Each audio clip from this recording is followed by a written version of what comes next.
حضرت موسیٰ علیہ السلام کو اللہ نے حکم فرمایا کہ آپ راتوں رات بنی اسرائیل کو لے کر مصر سے نکل جائیں۔ جب فرعون کو پتہ چلا تو وہ ایک بہت بڑا لشکر لے کر ان کے تعاقب میں نکلا۔ اب آگے سمندر تھا اور پیچھے فرعون کا لشکر۔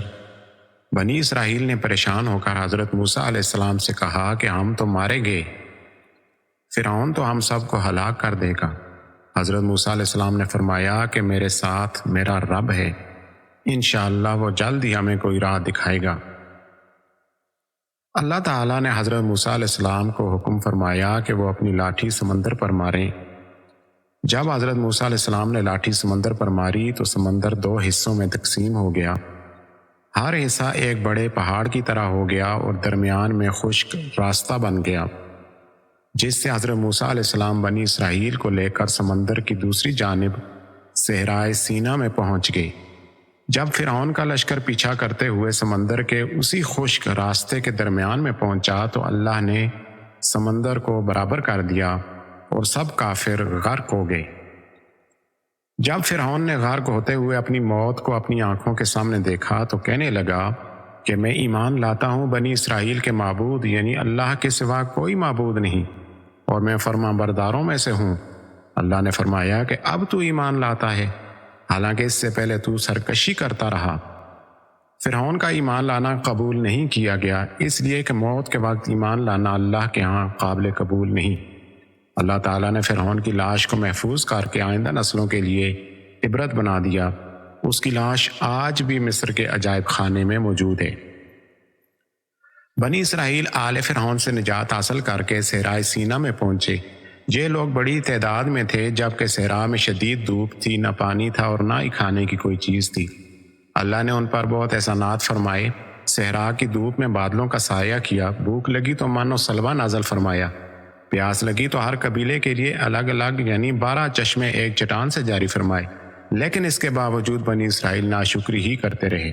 ایک دفعہ ان کا گزر ایک ایسی قوم کے پاس سے ہوا جو بتوں کی پوجا میں مصروف تھی۔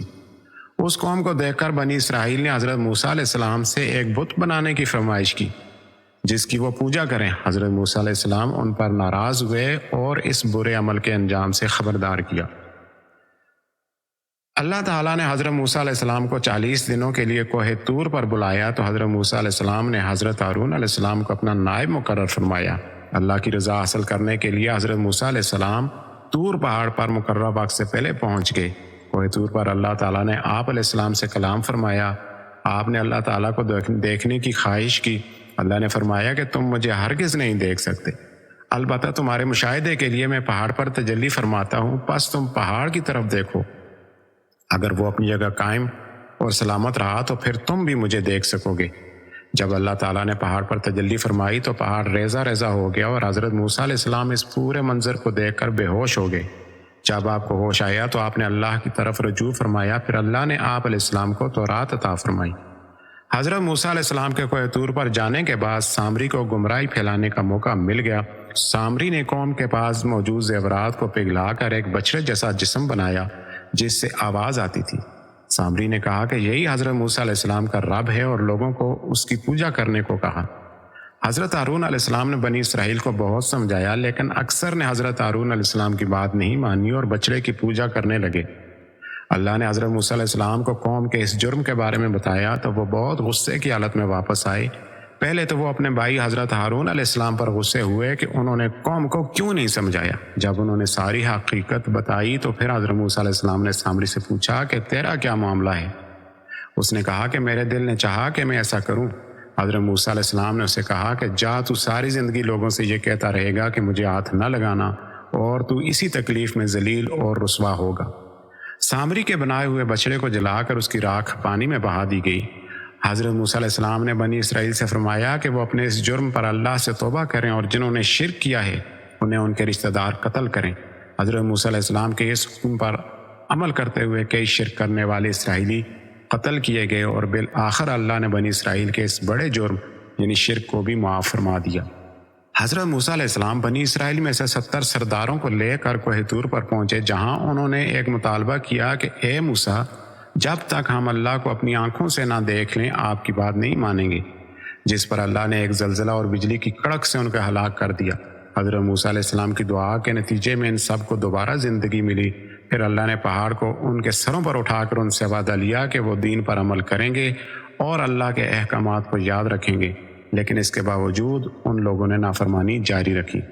بنی اسرائیل کو اللہ نے صحرا کے ویرانے میں من و سلوہ یعنی دانے دار غذا اور پرندوں کا گوشت عطا فرمایا، لیکن بنی اسرائیل حضرت موسیٰ علیہ السلام سے مطالبہ کیا کہ ہم ایک ہی طرح کا کھانا کھاتے کھاتے تنگ آ گئے ہیں۔ آپ علیہ السلام اپنے رب سے دعا فرمائیں کہ وہ ہمارے لیے زمین سے سبزیاں، ککڑیاں، گندم، مسور اور پیاز وغیرہ اگا دے۔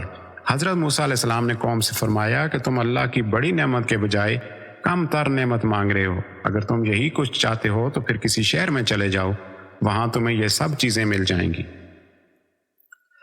اللہ نے بنی اسرائیل کو فلسطین میں داخل ہونے کا حکم دیا۔ اس وقت وہاں ایک نہایت سخت اور جنگجو قوم ہمالکا آباد تھی۔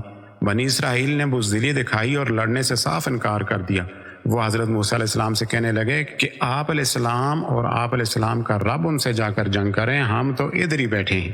انہوں نے مزید کہا کہ جب یہ قوم شہر چھوڑ دے گی تب ہم اس میں داخل ہو جائیں گے۔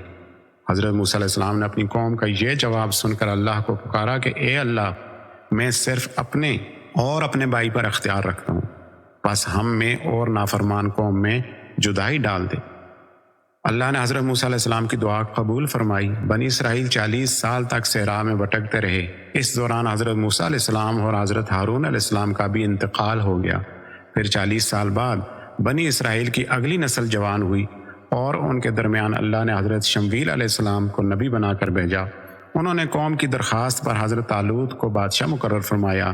ان کی سرپرستی میں بنی اسرائیل نے قوم ہمالکا کے خلاف جنگ کی، جس کا اس وقت فلسطین پر قبضہ تھا۔ اس جنگ کے نتیجے میں جالوت، جو ہمالکا کا بادشاہ اور سپہ سالار تھا، حضرت داؤد علیہ السلام کے ہاتھوں قتل ہوا۔ یوں بنی اسرائیل کو حضرت طالوت کے دور سے عروج حاصل ہوا۔ اس طرح حضرت طالوت کی بادشاہت کے بعد حضرت داؤد علیہ السلام اور پھر حضرت سلیمان علیہ السلام کی بادشاہتیں قائم ہوئیں۔